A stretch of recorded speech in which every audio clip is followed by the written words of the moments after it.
Today is Friday, September 5, 2025. I'm Pastor Michael, and this is Wilderness Wanderings.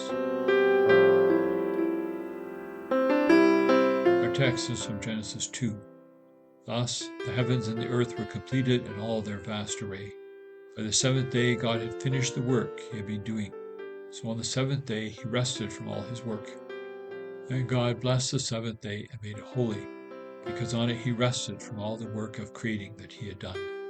Genesis 2, verse 1 to 3. Today we begin a new wilderness wandering series. It is called Avodah. This is a Hebrew word which is translated into English with the words work, worship, and service. There is a long history in the Christian church to separate life into the sacred and the secular. Sunday worship, personal and family devotions, and evangelism are part of the sacred. The work we do to earn a living and the schooling we take to prepare for such work are part of the secular. With such a dichotomy, we live two separate kinds of lives, one for God and one to survive in this world. But there is an older tradition that goes all the way back to the beginning that does not separate life in this way. In various strands of Christianity, including the Reformed, we try to live by this older understanding. This is the perspective that all of life is sacred. But maybe this is not a good term.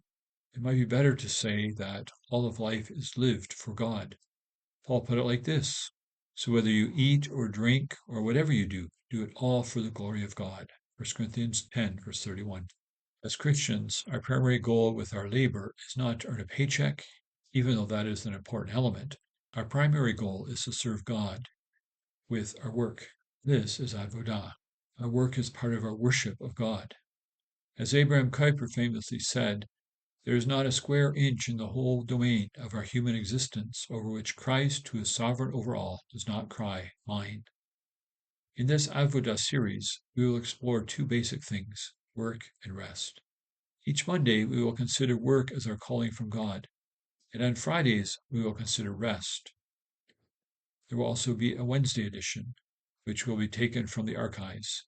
If you have resources or ideas or even illustrations for this series, let me know, and I will try to include them. Since this is Friday, let's take a moment to think about rest. There's much in our text to consider, but I will only highlight one thing. God included a day of rest into the structure of creation. When God rescued Israel from Egypt and formed her into a nation, he gave her back this day of rest. Egypt had literally tried to work the Israelites to death. There's much of such Egypt all around us. It is easy to become enslaved to our labors. The stuff we do, whether it's income earning or not, can easily become our God. Do you include rest on your calendar? If not, maybe it is time to include rest times.